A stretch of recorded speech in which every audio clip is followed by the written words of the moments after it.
Hello everybody, KT from Atocha Global Analytics here. Today's narrative is everything is fine, yet we are being conned. What's legit? What's just somebody heaving excrement today?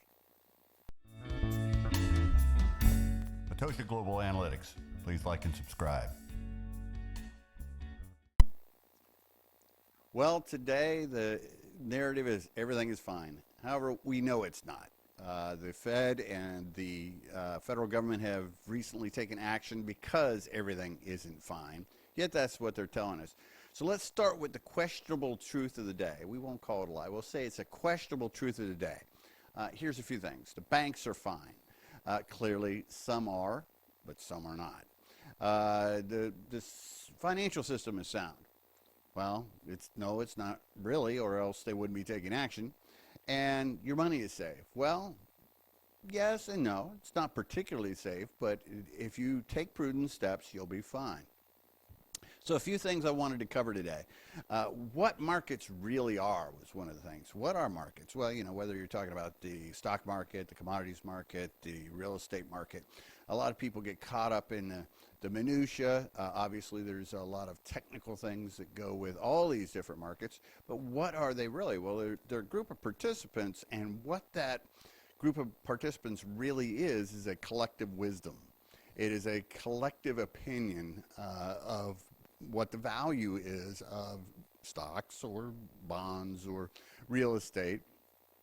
Clearly, if people knew that everything is going to be valued 50% less tomorrow, they would take action today. But everybody combined is kind of forecasting what is something going to be today, what is something tomorrow. So all these markets, doesn't matter what type of market you're talking about, it is an expression of a collective wisdom. And without belaboring that, this financial representation of what people think will happen, you apply that to what's going on in the stock market today. We have Credit Suisse that is perilously close to collapse. The Saudis recently said that, hey, we're tapped out at 10%, we're max, we can't invest anymore. So the stock price has dropped precipitously because the Saudis have been pumping money into it by investing in it when other people weren't wanting to.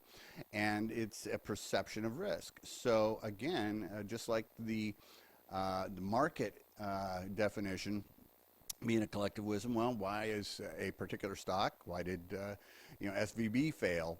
Because the stock going to zero was the collective wisdom is this bank is not sound, it's not going to remain viable. So based on that premise, everything that we're going to talk about at any point where finance is concerned has to be viewed through the prism of it's a collective wisdom. It's a perception of what things are or should be. Something else that I wanted to really cover is the fact that, as far as how we are provided information, how information is disseminated, whether we're talking about marketing, whether we're talking about various things. Something that I actually learned very early on in a writing course were the three modes of persuasion. That's ethos, logos, and pathos. And it was really, really revolutionary when I applied this in a broader sense. Instead of just applying it to writing, apply it to any form of communication. Ethos, where we get the word ethics, it's the inherent credibility of an individual, institution, whoever is communicating or whatever is communicating. So if you really trust somebody, if they have that established trust, they have a strong ethos. If they have very poor credibility, they have a poor ethos. Logos, which is where we get the word logic from. Logos is the real data. It is facts. It is figures. Of course, you know what they say. There's lies, damn lies, and statistics. So sometimes data can be used to fabricate things, but logos, where we get logic from, of course, is referring to more tangible facts and data. The third is pathos. Pathos is good salesmanship. It is charisma. It is using emotion to essentially skew it. And pathos is where we get the word pathological from. And clearly, anytime emotion is factored in, sometimes that mitigates logos. Sometimes that can be enhanced or undermined by the ethos. So I wanted to share that because a lot of what I talk about on my channel is geared towards, all right, how are we being misled and why? Or what do we need to focus on and why? And how do we disseminate between the two? How do we delineate between the two? So with that in mind, we have to look at, all right, we have a Federal Reserve and we have a Treasury Secretary and a federal government, to the highest levels that have essentially created a problem by raising interest rates, trying to curtail inflation that they created by printing so much money and increasing the cost of inputs. By the way, I saw something on the news the other day. Somebody I highly respect, Peter Schiff. I respect him, but I believe that sometimes he's a little too black and white in some of the things he says. And he references that the only thing that will cause inflation is governments expanding the money supply, and which is true.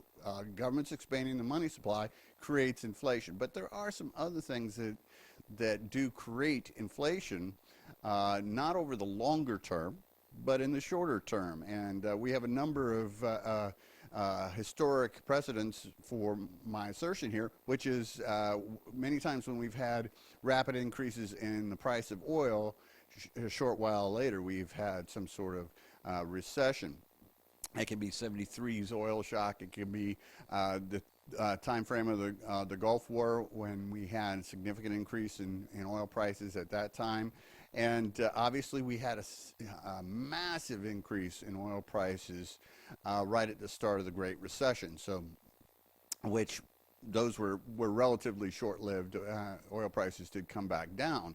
But in the impact to the economy, even if it was short-lived, it did factor into the cost of things. So just to let you know that, obviously there are nuances to a lot of these things, and to Peter's credit, I'm sure he's fully aware of that. He's probably far better versed in that than most. However, it was something I wanted to note. So today's headlines, of course, banks are dropping. The stocks are off their highs, and in many cases, they fear a lot of banks failing. It's possible. We had the second and third largest bank failure in history in about a week here, or less than a week, and that is all a factor in creating risk and a perception of risk. Perception of risk, a good way of referencing pathos there, fear. Clearly, we shouldn't fear, but we should be cautious. We should use prudence in making decisions and being informed. So, whether it's SVB, Signature Bank, First Republic, which is at risk, Credit Suisse, which is at risk, we need to relax, but take prudent steps. Everything is fine now. The government acted, so of course that isn't necessarily all that confidence inspiring either. Sorry about the sarcasm, but they caused the problem and then they're providing the solution, and it seems like the more they provide a solution, the more problems we end up with.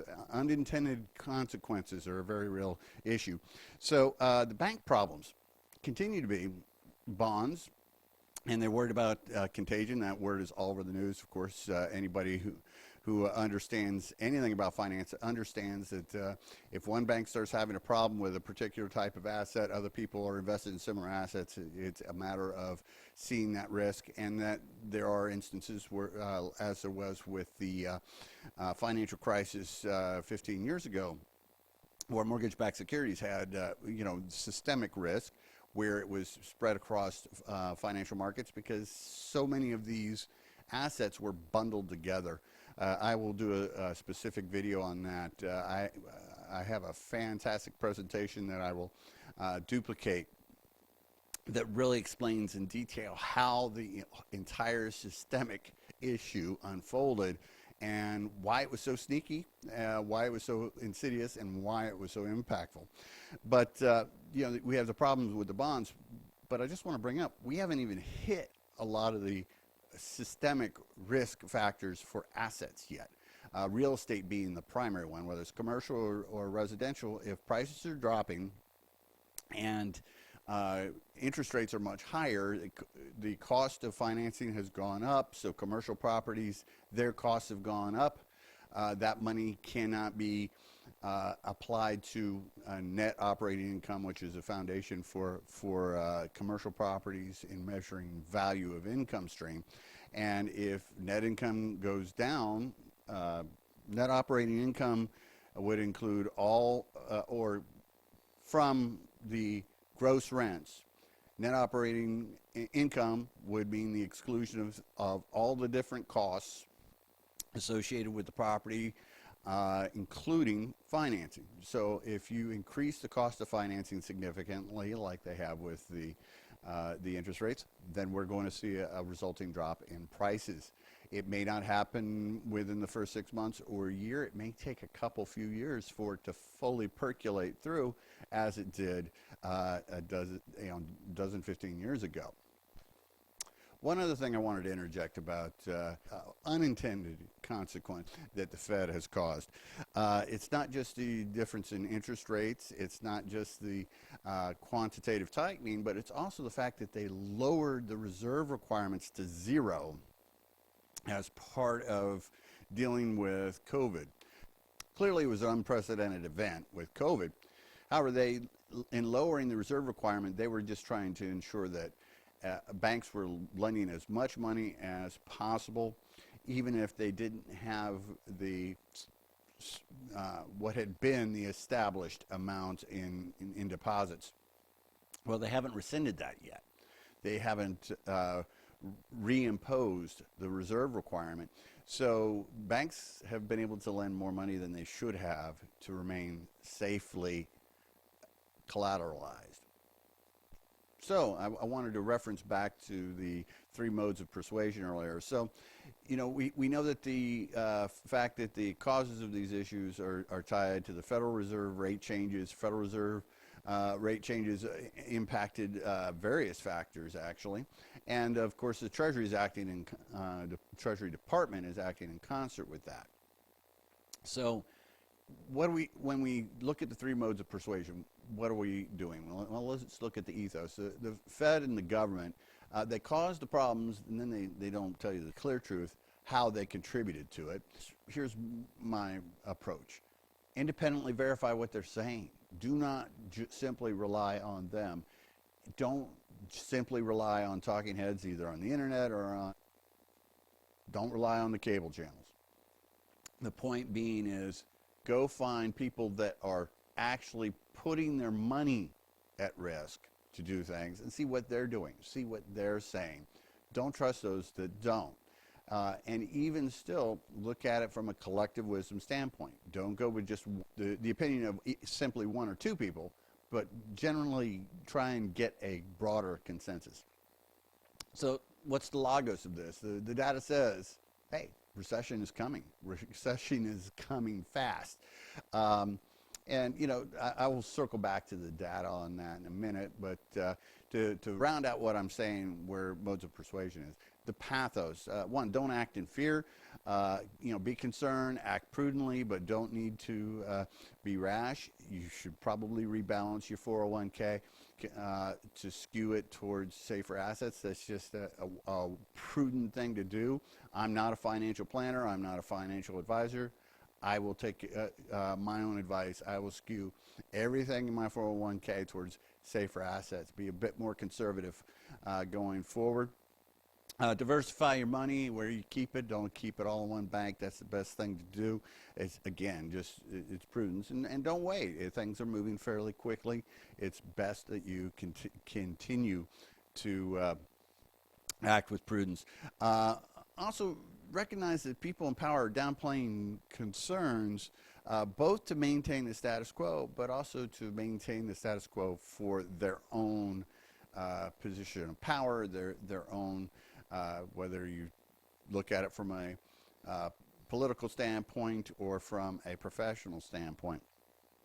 But those in power right now, whether it's those in government, Federal Reserve, or in the corporate world, they seem to be using a little bit of hope and luck as a strategy, and eventually that's going to come back to bite them. So, circling back to Lagos, and what's the data saying? Well, a few things. Well, commodities, specifically oil, dropped significantly. Why? Because they believe that there's going to be a drop in demand because of a recession. That is what that one's saying. Declining bond rates, significant declines in bond rates. What is that saying? That's saying that the collective wisdom is that the Federal Reserve will ultimately end up dropping rates. Why would they drop rates? Because of a risk of a recession. Also, all the news about banking stress. That's telling you that all these assets are vulnerable. That tells you that they recognize that there is at some point going to be a correction for the value or decline in value of these different assets. And I have to throw in one of my favorites, which is the Baltic Index, which continues to show just a massive drop in global demand for shipping of goods around the world. And if that's the case, the collective wisdom by retailers, by manufacturers, by various people that would ship these goods is there's not going to be demand for it. Why wouldn't there be demand? Because they believe recession is coming. The collective wisdom may not be correct, but it is broad-based and it is all pointing in the same direction. With that being said, I wanted to let you know to be on the outlook for some upcoming videos I have. I'm going to be discussing changes in cap rates for commercial properties. If you have any interest in real estate and how commercial real estate specifically happens to operate with the rapid changes in the banking sector and the impact of the change in interest rates, cap rates are going to reflect that or beginning to reflect that, and it's important you understand how that works. Going to be putting out more videos on housing, on employment discrepancies. There's a lot of questions out there about what is going on with employment, because we've had some really conflicting figures with some really shocking figures starting at the start of 2023. Back in December of 2022, the Philly Fed stated that the numbers were looking far worse than what the Bureau of Labor and Statistics had been publishing. So even government entities cannot agree right now. Another video that I've got coming up very shortly is key forecasting tools for economic forecasting. I shared with you the Baltic Index and referencing commodities, but there are additional forecasting tools that are very, very useful in understanding where it's going so you can be strategic about getting where you want to go. Thanks for listening. Atocha Global Analytics was created to provide insight and foresight into the street-level impacts of macroeconomics, real estate and finance trends, and the policies that shape them. What is happening in the financial world today shows us that those of us on Main Street are in a street fight for our financial futures. In order to win this fight, we need to become truly streetwise.